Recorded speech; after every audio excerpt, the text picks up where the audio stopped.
ಶ್ರೀನಿವಾಸಪುರ ತಾಲೂಕು ಕಚೇರಿಯಲ್ಲಿ ಭೂ ದಾಖಲೆಗಳ ಸಂಪೂರ್ಣ ಡಿಜಿಟಲೀಕರಣಕ್ಕೆ ಮಾನ್ಯ ಶಾಸಕ ವೆಂಕಟಶಿವಾರೆಡ್ಡಿ ಇಂದು ತಾಲೂಕು ಕಚೇರಿಯಲ್ಲಿ ಚಾಲನೆ ನೀಡಿದರು.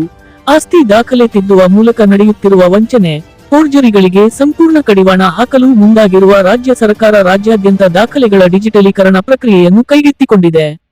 ಇದರಿಂದ ಶ್ರೀನಿವಾಸಪುರದಲ್ಲಿ ಸಾರ್ವಜನಿಕರು ಅವಶ್ಯಕ ಕಂದಾಯ ದಾಖಲೆಗಳಿಗಾಗಿ ತಾಲೂಕು ಕಚೇರಿಗಳಿಗೆ ಅಲೆದಾಡುವುದು ತಪ್ಪಲಿದೆ. ಎಲ್ಲ ರೆಕಾರ್ಡ್ ರೂಮ್ಗಳನ್ನು ಡಿಜಿಟಲೈಸ್ ಮಾಡಿ ಭೂ ದಾಖಲೆಗಳೊಂದಿಗೆ ಸಂಬಂಧಪಟ್ಟ ಮಾಲೀಕರ ಆಧಾರ್ ಜೋಡಣೆ ಕಾರ್ಯವನ್ನು ಇಂದಿನಿಂದ ಆರಂಭಗೊಂಡಿದೆ. ಕಂದಾಯ ದಾಖಲೆಗಳ ಡಿಜಿಟಲೀಕರಣ ಬಿಡಿಬಿಡಿಯಾಗಿ ಕೆಲವು ತಾಲೂಕುಗಳಲ್ಲಿ ಆರಂಭವಾದರೂ ನಿರೀಕ್ಷಿತ ಮಟ್ಟದಲ್ಲಿ ಆಗಿರಲಿಲ್ಲ. ಹೀಗಾಗಿ ಕಂದಾಯ ಇಲಾಖೆ ಕಾರ್ಯವೈಖರಿಯಲ್ಲಿ ಸಮಗ್ರ ಸುಧಾರಣೆ ತಂದು ಜನಸ್ನೇಹಿ ವ್ಯವಸ್ಥೆ ಜಾರಿ ಮೂಲಕ ಸುಸೂತ್ರ ಮತ್ತು ಪಾರದರ್ಶಕತೆಗಾಗಿ ಭೂದಾಖಲೆಗಳ ಸಂಪೂರ್ಣ ಡಿಜಿಟಲೀಕರಣವನ್ನು ಆಂದೋಲನ ರೂಪದಲ್ಲಿ ಕೈಗೆತ್ತಿಕೊಳ್ಳಲಾಗುತ್ತಿದೆ ಎಂದು ಕಂದಾಯ ಇಲಾಖೆ ಉನ್ನತ ಮೂಲಗಳು ತಿಳಿಸಿವೆ. ರೆವಿನ್ಯೂ ದಾಖಲೆಗಳ ಡಿಜಿಟಲೀಕರಣದಿಂದ ಆಸ್ತಿ ದಾಖಲೆಗಳ ಫೋರ್ಜರಿ ತಪ್ಪಲಿದ್ದು ವಂಚನೆಗೆ ಕಡಿವಾಣ ಬೀಳಲಿದೆ. ಆರ್ಟಿಸಿಗಳಿಗೆ ಆಧಾರ್ ಜೋಡಣೆಯಾಗಲಿದೆ. ದಾಖಲೆಗಳಿಗಾಗಿ ಜನರ ಅಲೆದಾಟ ನಿಲ್ಲಲಿದೆ. ತಾಲೂಕು ಕಚೇರಿಗಳ ಮೇಲಿನ ಒತ್ತಡ ಕಡಿಮೆಯಾಗಲಿದೆ.